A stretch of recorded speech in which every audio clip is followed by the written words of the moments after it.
But yeah, I believe it was Sneaky was playing a whole bunch of that in NA. He was the first one to do it. And they would like ban it straight up against him. But either way, Cassiopeia, Morgana, and Zed, and then Kassadin will be the rounding out the bans here. A whole lot of them as we come out of here. Everything is going super fast. So let's sum up briefly what has happened here. Ahri, very strong on 5.2, has been picked up. Ica, you know, you have to expect that anybody's going to play Ahri. Over on the other side, we're seeing the Nidalee jungle. We haven't seen that yet too much in Challenger. It was actually, I believe, banned away in yesterday's game. Yeah, Origen actually were the team to ban that yesterday in Game 1 against Gamers2. And Gamers2 led it all the way through along with that Lissandra pickup. So there is so much on the table in terms of power here for Origen that is so much kill potential very early in the game. Nidalee, you land one spear or you jump in, get that hunted. On top of the Lissandra, stuns, damage, roots, everything. Mobility and magic damage is so far in favor of OG right now. Yeah, that is for sure, with that Lissandra coming in as well. And another response from Gamers2. Took a little bit longer with this one. Comes in with the Elise again coming into this. We saw that last game, of course. And then into this one with a Lulu. So they'll be looking to try and combo those together. Lots of mobility as well. The Whimsy and then the Repel coming up. And, of course, the extra movement speed from Ahri and those Spirit Rushes. Yeah, mobility all around the board. Keep in mind that Lulu still could be a flex pick. Could be the top lane. We've seen, you know, Elements have been playing Lulu top a fair amount with a fairly passive style. It's not really a playmaking top laner at all. So the question is, do OG react to Lulu being a support? Do they just kind of guess? Do they not pick something aggressive? Top lane Nara is available, Aurelia is available, Maokai. So much still there for that top lane.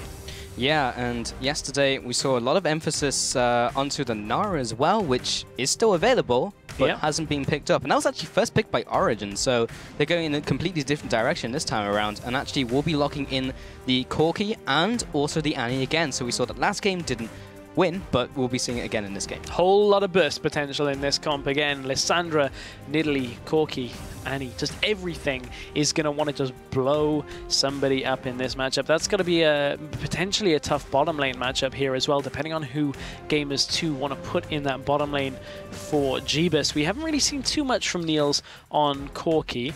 But, you know, I'm pretty sure, I think he played it once in the qualifiers, and those were the games that we weren't too sure on Niels. He hasn't got his Kalista this game around, so maybe we'll see whether he can carry on a different champion. Yeah, that is for certain. But we do have a interesting pick here. It hasn't actually been locked in, so I'm not going to talk about it. But, yeah, we actually saw Lissandra, Annie, and Kalista, but, of course, Kalista was actually taken away. So, yeah, this is definitely a different composition coming out from Origen, at least, as we look down the board. And now with that Nidalee, we haven't seen it, as you mentioned before, in Challenger very much. Seen a lot of bans against it, but even in the games where she's not banned out, they still interesting. Okay, so Gamers2 lock in that Ezreal, and alongside it, pick up the Kennen. Now that's a champion that we've seen out of SK quite a lot. The Copenhagen Wolves, I believe, have been playing it as well. And certainly the Kennen in the top lane is becoming a little bit more difficult to deal with, but this isn't a decided matchup.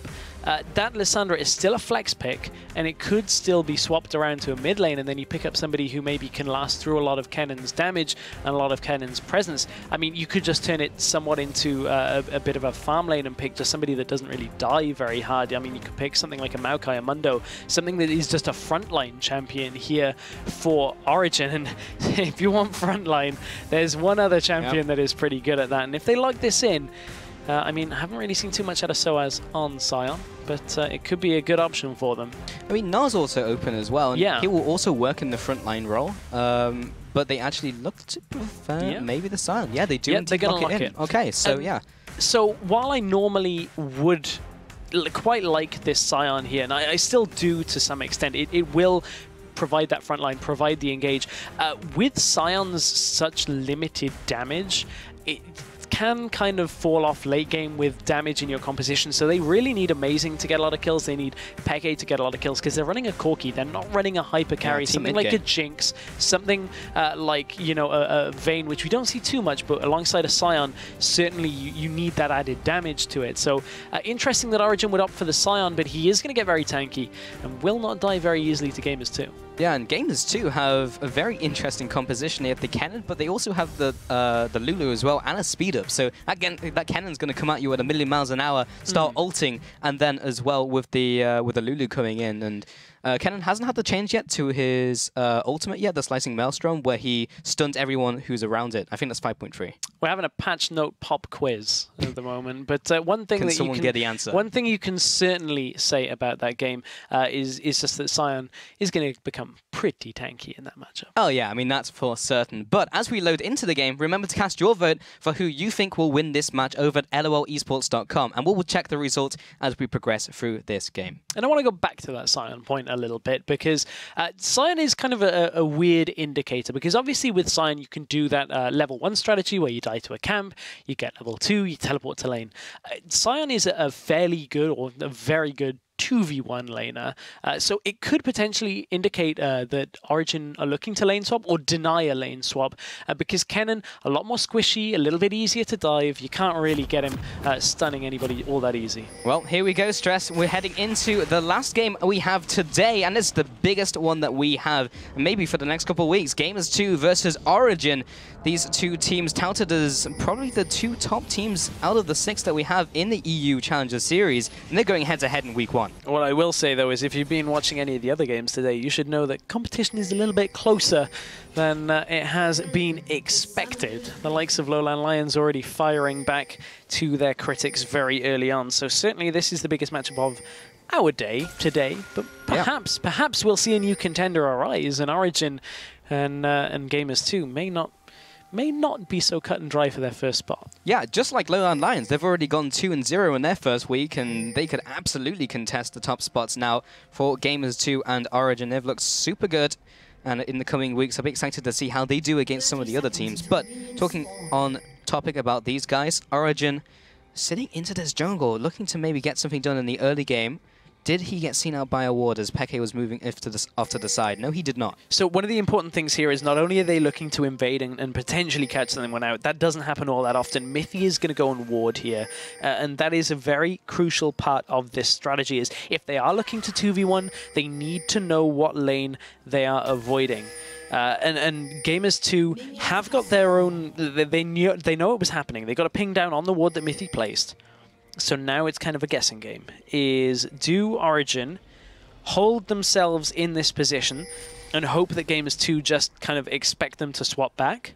Or do they mind game them and look for the inverted lanes, where they'd put Psy on top to anticipate the lane swap? Oh, that's very complicated. It is. Stress, and mind games. My small mind definitely did not get it, but hopefully these teams will be able to figure this one out for themselves. Top lane, they will have Niels and Mithy. And of course, Soaz just doing the level 1 strat, will be going on to these Merc Wolves, then executing, then going into his passive, killing the Merc Wolves, and then able to get up to the top lane again. Speaking of complicated, I'm going to use a strat or I start the game and die. Oh yeah, that's what Soaz is saying right now, because here he goes, back from the dead.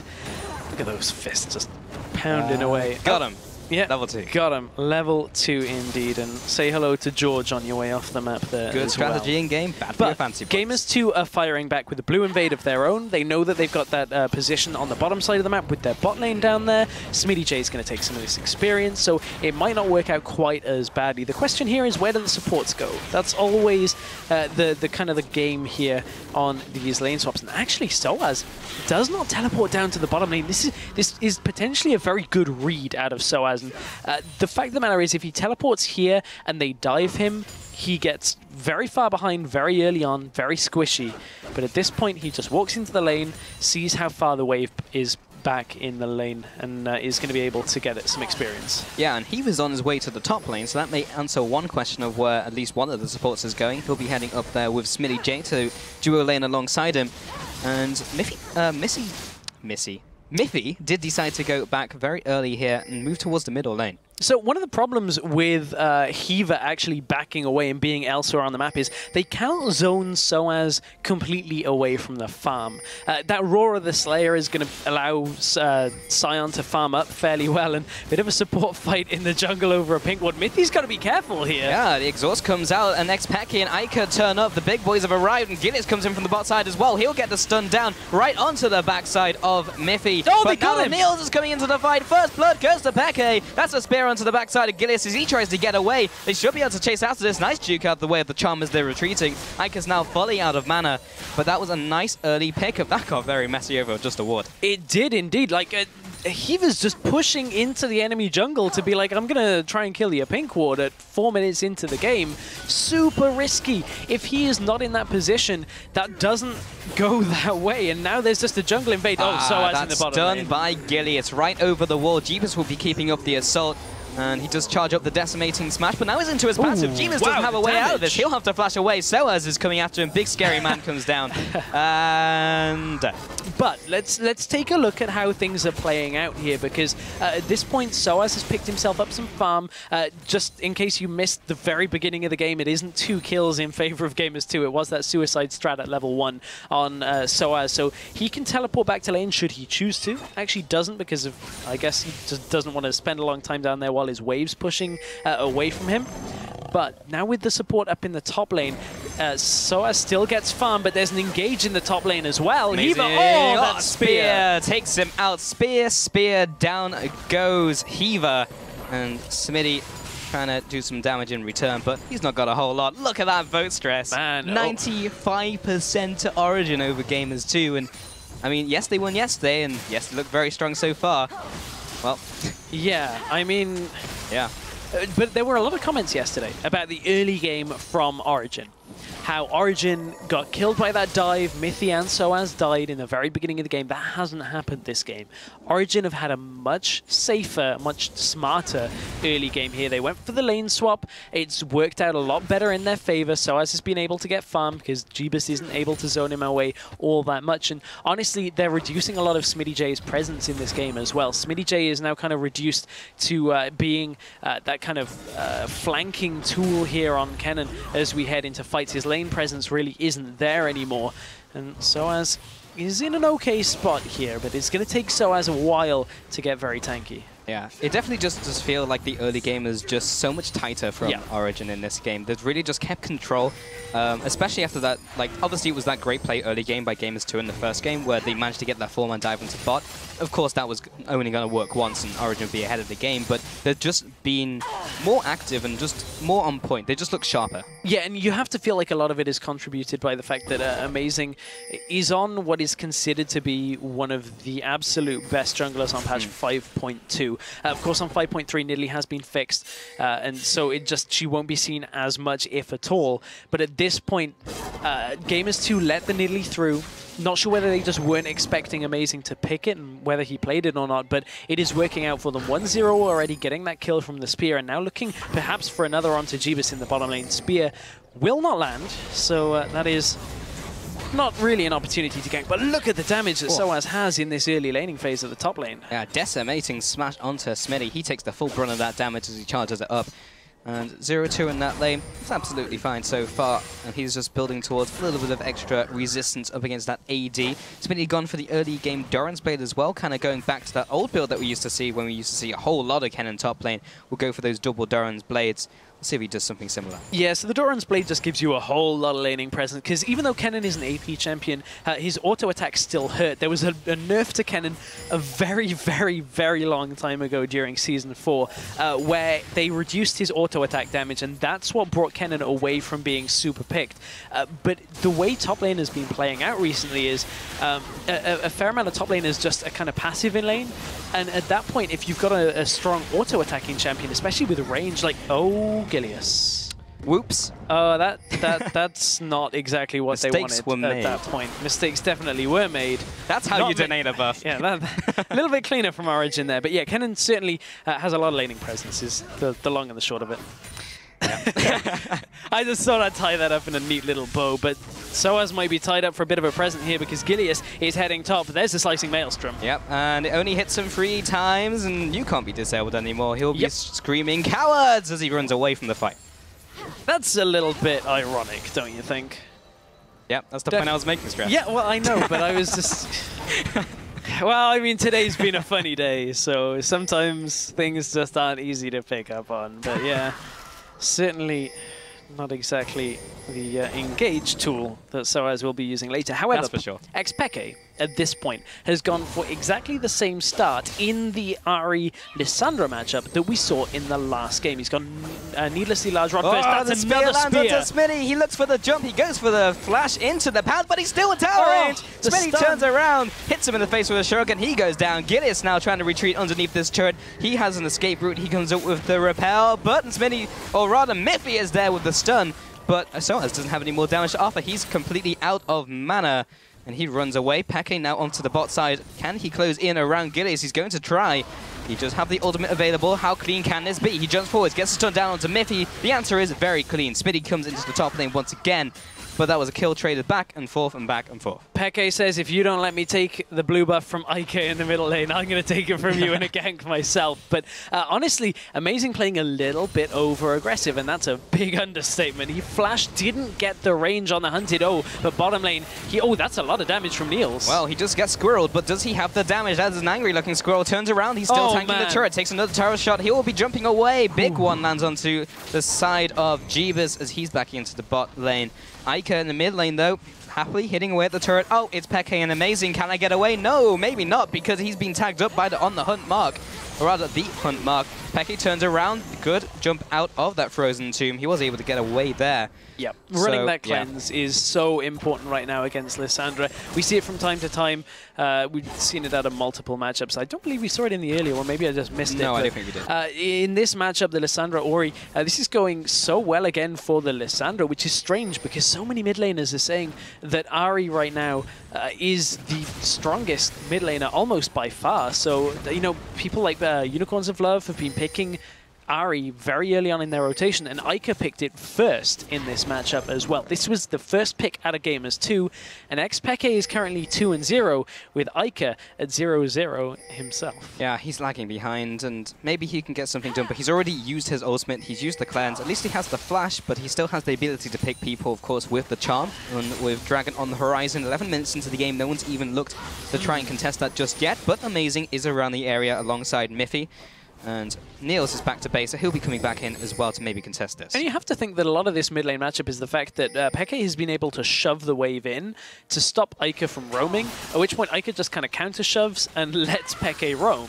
And that is a very difficult prospect to deal with because Peke has done such a good job of getting himself around the map and actually flash forward from Miffy. Yeah, tries to jump the glitter lance, wasn't able to successfully do that, but Amazing is coming in from the side. Niels is also closing in and trying to get in on the action. Jeebus has to flash away. Spear comes through, inches away from him. Look who it is. And it doesn't matter because Peke comes in from the mid lane. Double kill, one Phosphorus Bomb to OG right onto Niels. Again, Peke roams, and Ike was only halfway between the lanes there, and OG are going to look to pick up a Dragon from this. That's another strength that nearly has good damage onto Dragon early game. But, you know, Amazing is landing spear after spear. We're only 12 minutes into this game, and that is the 4th spear, I believe, that I've seen Amazing land. They may very well lose a mid turret in exchange for this, but look at Niels already on the way over to clear the wave. The turret is going to stay alive. Good positioning out of Niels. They maybe were looking to go on Miffy, but the Dragon has gone in favor of Origen. That is true, and Ike did use his ultimate there. Has to use the rest of charges clearing out these minions, but yeah, he used a big cooldown trying to get Corki right there. Yeah, this was the flash forward from Miffy, only level 5 in this engage, so didn't have the Tibbers to come out. And you can see Amazing takes a lot of damage, but has the composure enough to not dive onto Heaver at that point, who had the hunted passive. And this is just very cut and dry there. That time a spear didn't quite land. Peke comes in, locks him down, Niels with a Phosphorus Bomb for a double kill. That is incredibly satisfying, and he'll be very happy. Niels has really turned up in these games following qualifier games. Went huge on Callista yesterday, is looking to do the same this game, 2-0-1. And when we take a look down at the items, he's looking towards his Trinity Force there. But in the mid lane, Peke is actually opted towards the Abyssal Scepter, which is actually the item build we expect from the Ahri typically. Yeah, it's one item that we'd expect. So the reason in this game is look at how much magic damage that Gamers 2 have on their side. Kennen is going to be dealing primarily magic damage. Elise, Ahri, Lulu, and Ezreal has a fair amount of mixed damage as well. So, I mean, he could rush the Zhonyas that we see, but honestly, just the magic resist alone from this Abyssal Scepter is going to do so much work for Peke in this matchup. And, you know, that's the smart itemization. It was more of the build that we were expecting, perhaps, in the previous game where we saw Morella Nomicon on the Lissandra. I feel like this is a way, way better pickup for Peke. Yeah, I have to agree. And now with the Trinity Force completed by Niels, he is so far ahead. He's hitting that mid-game power spike very, very quickly into this game. I wouldn't even call it mid-game at this stage. We do have Amazing lying in wait, sitting in this bush. Can he be successful this time around? Top lane, he went a little too ham. Maybe he can restrain himself and still pick up a kill. Yeah, maybe. We'll have to see. Take 2. Is it going? Got it! I could get to this time, so that is what they were looking for. Amazing and Mythi have been side by side for most of this game. Well, I praised his spears earlier. Yeah, he can hit them on champions, but he gets juked by the crab. Yeah, it's because the crab's not trying to attack him. The crab's just there. Like, but he only moves in like one line, so you can still predict it. But what Niels did not predict was getting screwed by Heaver. He has to Valkyrie away. He does indeed. Peke, however, he's looking for Ike. He's baiting him forward. Look at this setup here. If Mythi and Amazing were to come around here, awkward area on the charm there, but Ike still wants to go. Peke doesn't have the support of Mythi and Amazing quite yet because they're still dealing with the Raptor camp. Now they're looking to come mid. This is going to be a big mid lane party right now if either jungler decides to go in, but both of them say, you know what? Don't want any of this. I'm just going to head back to the other side of the map. They're done for now. Gideus does take the time to put a ward into the opposing jungle. Amazing in the bot side here. Mythi is clearing out the ward. Jeebus comes up to try and contest it. Now Amazing comes in. Has to expend the Razor's Sharp buff as well. I mean, Mythi was clearing it out so he wouldn't have to, and he fully engaged. That's infuriating. That is... You knew! You knew! Like, he was waiting not to go over the pink ward so that he didn't show himself. And then he's like, oh man, I lost Razors. I wonder what the timer was on Razors. That's all. I'll maybe give him the benefit of the doubt on that. Maybe if it was due to expire left, anyway. But still, to see that is just like, oh, so disappointing. Using a Razors on a pink one that's already dying. That seems to be our pet peeve as we enter these games, Grass. I mean, yeah, it's annoying. What can I say? I mean, just as a player, player, it's super annoying. Clear up your mess. Amazing, please. But Smitty is taking a bunch of damage from Soaz here. Is he going to go all in? He stuns him up with the Mark of the Storm, getting those 3 stacks down. Roar the Slayer turns the minion into a cannonball. It hits cannon with it. There's some wordplay in there somewhere. Somewhere. A little bit locked down. Kind of IKEA'd the point. Kind of gave you all the components and you have to build it yourself. Oh, Peke's trying to build himself a lead. He's building up a kill. Comes in with the Frozen Tomb, comes across with the Ice Shard, but doesn't land onto Gideus. Smitty now into the fight. There's the Slicing Maelstrom we were expecting from before. Cowards. Cowards. This time he's running at them. He lands onto Heaver, though. He'll be taking a bunch of damage from that tower, and he might get taken down here as well. Peke will just have to try and become his meat shield. Gideus still pushing forwards. Do they pick up the tower? No, they do not. Oh, Charm has... it's a... Cocoon. Man, I knew I'd screw that one up once. It looks so much... Peke's caught. Not anymore. Gideus does follow after him, trying to sink those fangs into the Frost Queen. He does manage to get away, and neither of the middle towers die. They're both still alive. Nils is happily farming the bot lane. Now he's going to the mid lane. Yeah, 2 towers died in that engage, and Gamers 2 are going to look to push in the middle lane in response, but they do have a fairly tanky Soaz there. I don't think he's really enough to defeat them on his own. So Niels comes in from the side, and they will defend that tower. But how has this game got to this point? That is the question. And a lot of it has been riding on Amazing Spears and Niels' follow-ups to that. He was one of the players we were looking at coming into this game. He's now 2-0-1. There's been a good few bottom lane ganks as well. He's stayed alive, and they've been doing a good job of putting Jeebus further and further back into this game. Yeah, he also picked up that very early Trinity Force off the back of picking up those 2 kills from that one Frost Rush bump. That was still an amazing play. But, yeah, we'll see what he can do as they head into mid-game. Yeah, he actually just had 2,000 gold on his person, backs away, picks up a BF sword and a long sword on top of it. So not going for the Blade of the Ruined King build that we've seen out of some Corkis. Typically when you're up against somebody like a Scion, he's obviously playing with Scion in this game, so he doesn't need that extra % damage.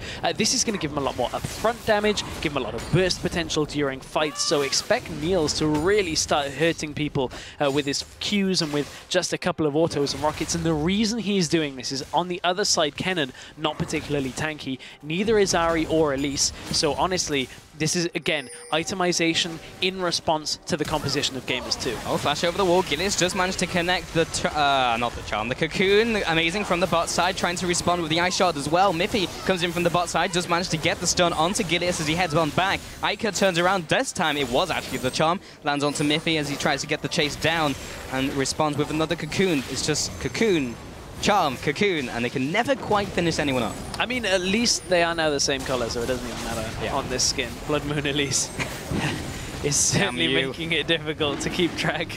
Although, as we've talked about this before, as long as you avoid both. Yeah. I mean, it doesn't matter until it hits, is the difference between the two. But that is a Dragon going in favor of Origen. That is their second #2 of the game here. And coincidentally, blue buff should be in favor of Peke.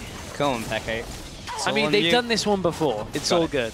It's all good. Now I'm just paying attention to every blue button. I know, right? I want to thank our observers for showing us as well. They're certainly interested. Hey, I mean, that could be a story of a game. Imagine if that happened more than once. That would be horrible. Missed it.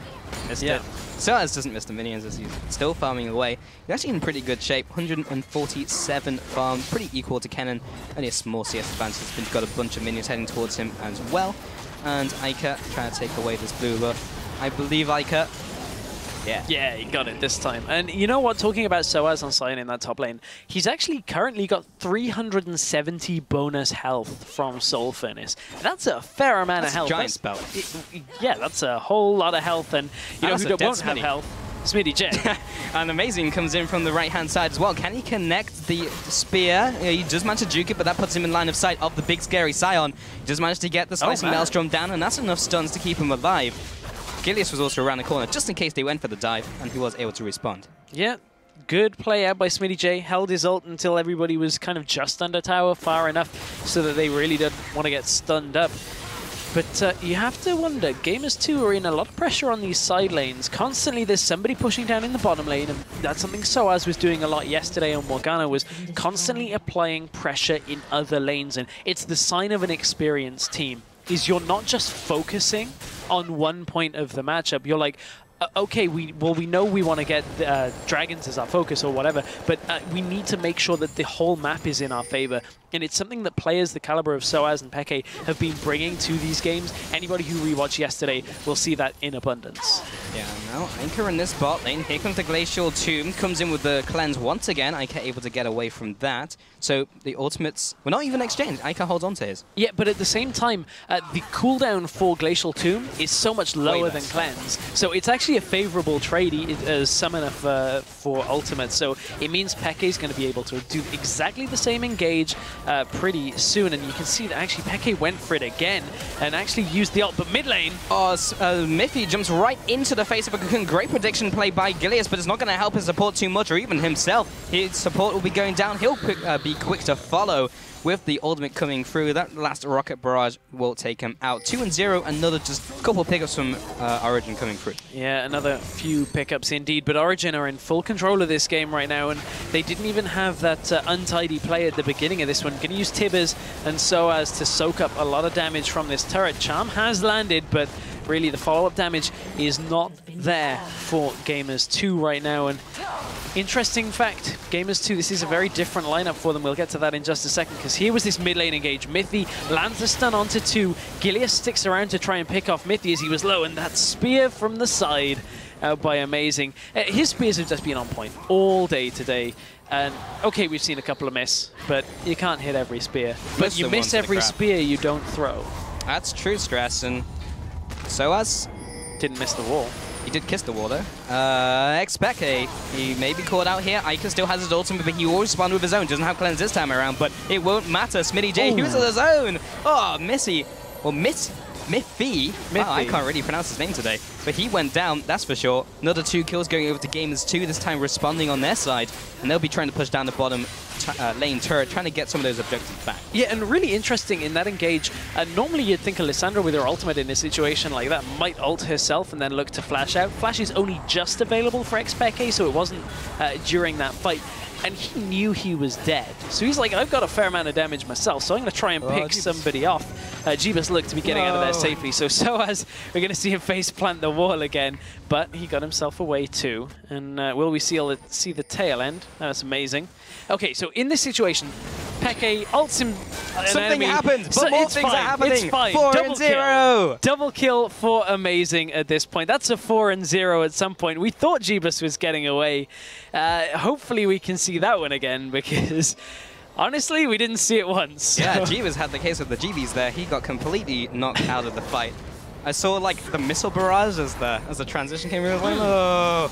Same as well. I mean, oh, right out of the way. Soaz will completely overdive, and Ica's still got 2 charges left. Miffy comes in from the top side, will get the stun down.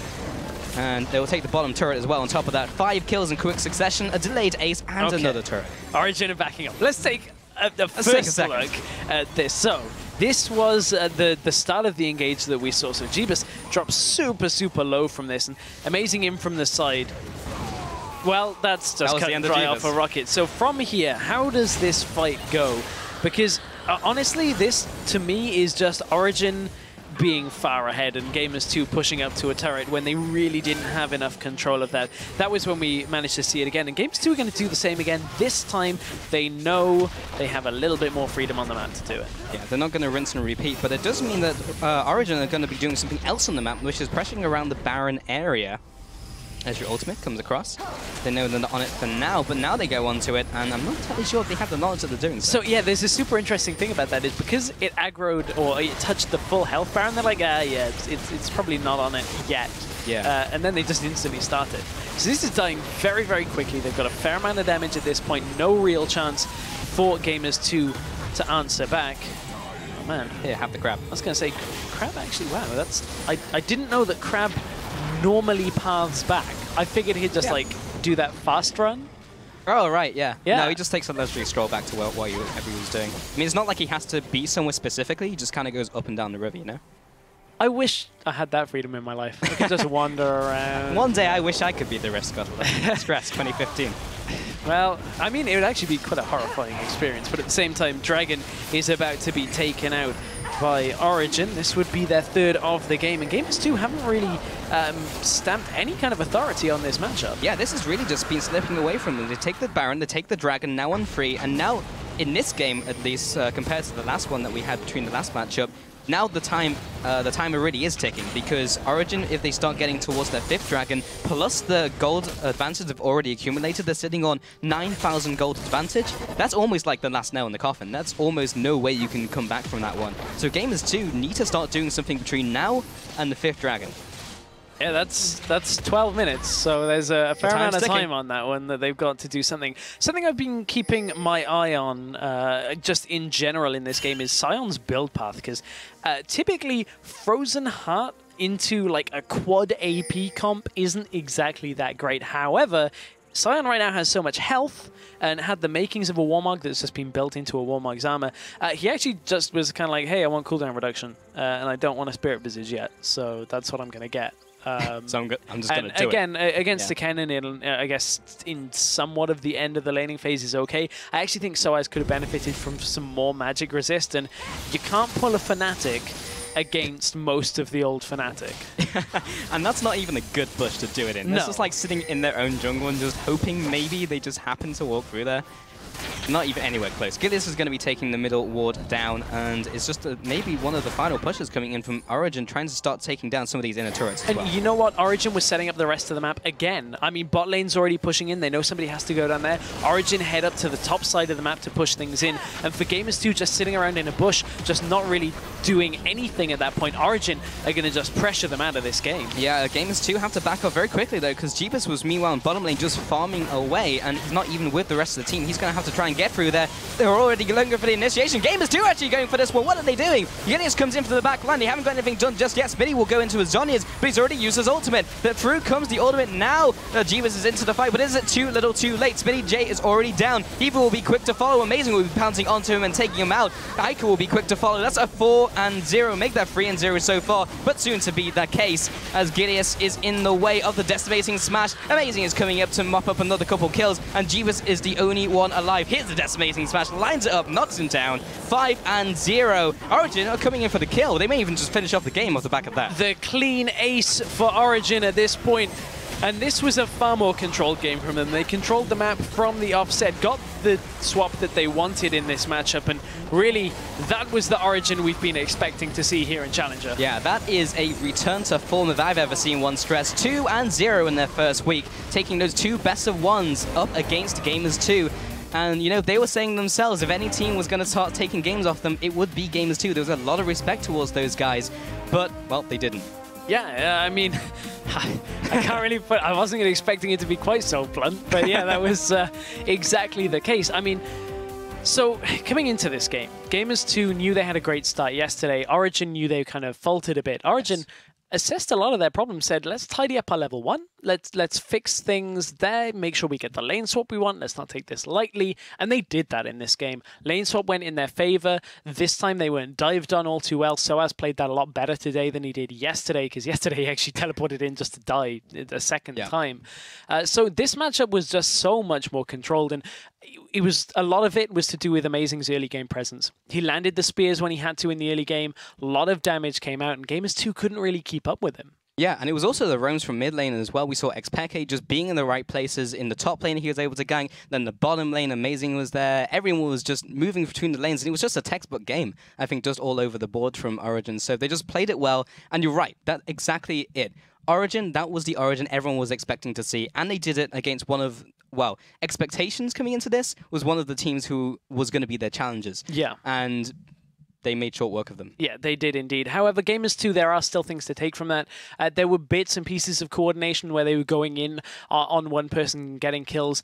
I feel like Gamers 2 came into this one maybe with less expectation today than they did yesterday. I don't know whether that's fair to say, because obviously we're not the players, we're not inside their head, and that's a very difficult thing to kind of look at. But Gamers 2 certainly are not out of the runnings yet. They still have a lot more games to play here in this round robin. Yeah, I mean, one of the things we were talking about during the break stress was like how Gamers 2, this is kind of their match between like the #1 competitor, and then like if they can win these games all the way down the line, if they pick up the games like they're supposed to, in theory, like that they should be able to. This is the one that's going to decide whether they take first or second or third or wherever they end up. So that really is, you know, the question. But I mean, Gamers 2, they shouldn't be demoralized too much from this, because they're playing against the rest of the teams, and they knew from the start this was going to be one of their strongest, or rather hardest matchups heading into the round robin. That pretty much is exactly the case. Yeah. Yeah, so anyway, with those 3 games down, we're going to take a look at how those affected the standings. So at the top of the scoreboard, it's Lowland Lions White. In fact, all of our games went 2-0 in the very start of our round robin. So Lowland Lions, Origen, and Reason all tie for first place. And the Gamers 2, Dignitas, and Infact will be trailing behind in week 1. Yeah, and you know, a lot of people wouldn't be anticipating Lowland Lions to be right at the top. Obviously, it's alphabetical for now, just in case anybody's wondering.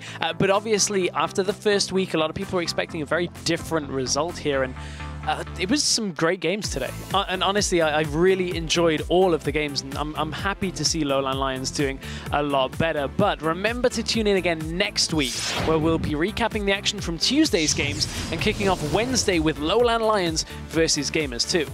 Indeed, and after that, it's Team Dignitas EU up against N Faculty, and then we'll round off the day with Reason Gaming versus Origen. The action starts all over again at 1800 CET. And to keep up on all of the standings and everything to do with Challenger, log on to lolesports.com.